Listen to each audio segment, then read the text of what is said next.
Tonight on Reporting Scotland, the increasing problem of drunken airline passengers. A BBC investigation finds that Scots make up a big proportion of arrests. The growing campaign for free sanitary products for women and girls on low incomes. Descendants of families driven from their homes during the Highland clearances buy the land they were forced to leave. Police investigate online threats against the Hibs manager Neil Lennon following a volatile match with Rangers at the weekend. Scotland blasts off at 6 a.m.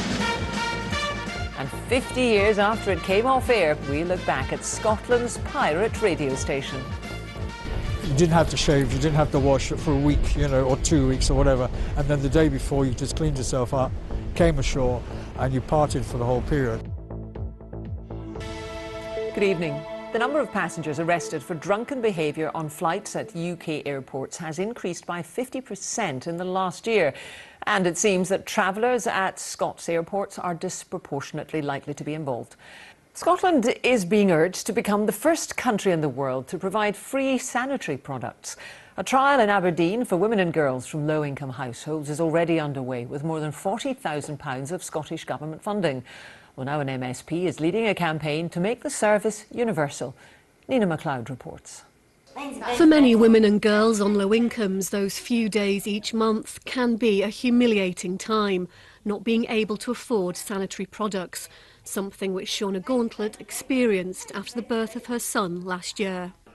Well, we were waiting on our finances being put in place from the tax credits. So because I had my son in the middle of the month, all of our debts and bills and everything had been paid. So I had to rely on friends and family getting sanitary towels along with groceries and everything else, because I couldn't necessarily get out. But today, steps were made to put an end to what's termed period poverty. Labour MSP Monica Lennon wants the Scottish Government to introduce a system of free sanitary items in schools, colleges and universities, which could be extended to other organisations too. Period poverty isn't new, but it isn't going away, so action is long overdue, and we have to act now, because if we don't act now, the problem will get worse, and we know that young people's education suffers, and that's not good for society as a whole. The Scottish Government say they welcome Monica Lennon's work on the issue and are already exploring ways to make sanitary products freely available with a pilot project in Aberdeen. It's one less essential cost that low-income families have to think about. Already, women are going without meals to make sure the kids are fed. They're choosing whether to eat or heat. Having sanitary products provided free is another cost that's removed from the daily worry that they have. It's estimated that a 10% uptake rate from women could cost between £1.7 and £2.2 million.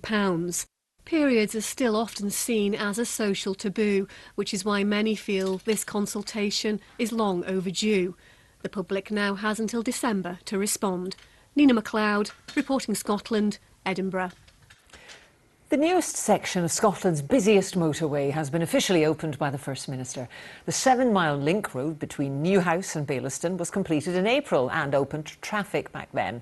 It means the entire stretch between Edinburgh and Glasgow is now motorway. Well, Andrew Black is by the M8 for us this evening at North Lanarkshire. Andrew. Well, Jackie, just look behind me and you'll be able to see the newly completed section of the M8 that you were just talking about there. Completion of the so-called missing link, meaning we now have motorway all the way from Glasgow to Edinburgh. It was officially opened today, but this has once again raised the question of whether spending hundreds of millions of pounds building new roads is the right way to go. The M8 delivered a transport revolution, but as the years went by, the road struggled to cope with increasing demand. Andy, we ready to go? This industrial supply company based in Lanarkshire relies on the roads to get business done. That's not been easy in the past. There's more cars on the road, so it was frustrating. You're always looking at how can you get more out of your day, how can you be more productive. But the opening of the so-called M8 missing link has been welcomed. We've got deliveries arriving quicker, just through local carriers. The vans are able to leave our warehouse here earlier, so we're able to get more deliveries done on the same day. Today, the First Minister officially opened this newest section of the M8. Well, the estimate is that in the long term, the journey time reduction alone from this project will mean something like £1 billion for the Scottish economy, and that is a massive benefit. But of course, that breaks down into smaller benefits for lots and lots of individual companies. The M8 project's part of a £500 million improvement plan taking in the M73 and M74, but some have criticised it. It's bad news for transport. £500 million would be transformative if it was in public transport, so railways or buses. This isn't good news. This is going to see people move, modal shift as it's so called, from public transport to cars. And if anyone can give an assurance that having had that obscene level of expenditure that there won't be problems with N8, I'd be very surprised. Nevertheless, companies like this support new roads. They say they're key to boosting business. Now the work, of course, doesn't stop here. The Scottish Government's proceeding with opening the new Queensferry crossing shortly. We've also got the dualling of the A9 up north and construction work on the Aberdeen bypass. And despite the concerns you heard there from the Green Party, the Scottish Government says all these projects are needed to deliver the roads that Scotland needs for future generations. A school worker has admitted abducting a 6-year-old girl and taking a naked photograph of her. Police say they're eager to trace 2 young sisters from Perthshire who've been reported missing. Land still owned by the family of the man blamed for the Highland clearances is to be sold to descendants of those he evicted. Vigils have been held in Scotland following the death of a woman during violent scenes at a far-right rally in the American state of Virginia. Police have named a man and woman who were killed in a crash in Aberdeenshire in the early hours of yesterday morning. An investigation is underway to see if a school gave students too much help with their hires. Witnesses have told a fatal accident inquiry that the spot where 3 spectators were killed during a rally was infamous and the most dangerous point on the course. It's the unlikely hit of the Edinburgh Festival Fringe. Police are investigating what they describe as offensive and threatening comments made to the Hibernian manager Neil Lennon. It follows a volatile match between Hibs and Rangers on Saturday. Police have also confirmed they're looking into complaints over Lennon's conduct during the game. Here's Alistair Lamont. The Ibrox stage was set for a hotly anticipated fixture. The recent rivalry between Rangers and Hibernian spiced up even further, as the former Celtic player and manager Neil Lennon took his place in the opposition technical area. In a dramatic 90 minutes, flashpoints weren't scarce. The biggest headline maker followed this, Hibernian's first half equaliser. Another episode in Neil Lennon's mutually antagonistic relationship with the Rangers fans.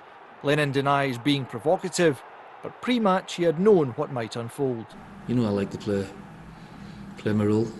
It's part of the game, you know. It's part of you gotta have character in the game. You gotta have humour. You gotta have fun. You can't all be serious and confined to, you know, the venomous side of the game. It appears, though, events subsequent to the game here may well have strayed into that territory, though. Police told BBC Scotland today they were aware of offensive and threatening comments that have been posted on social media against Lennon, and inquiries are ongoing. They also confirmed they were investigating complaints about Lennon's own behaviour during the game. Indeed, a statement from Rangers' main supporters group Club 1872 said Police Scotland categorised this match as high risk. Neil Lennon knew that, and he knew he had a responsibility to act in an appropriate manner.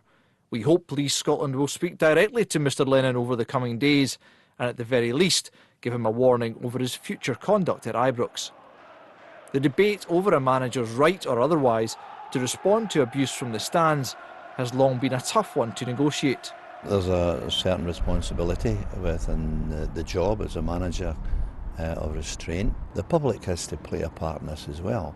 If they're going to be party at times to be overindulgent in bad language and abuse towards individuals, then they've got to understand sometimes that people are only human. A human and a villain to some, a hero to others. Alistair Lamont, reporting Scotland. The performance director of Scottish Athletics says there's now a belief among the team they can win medals on the world stage.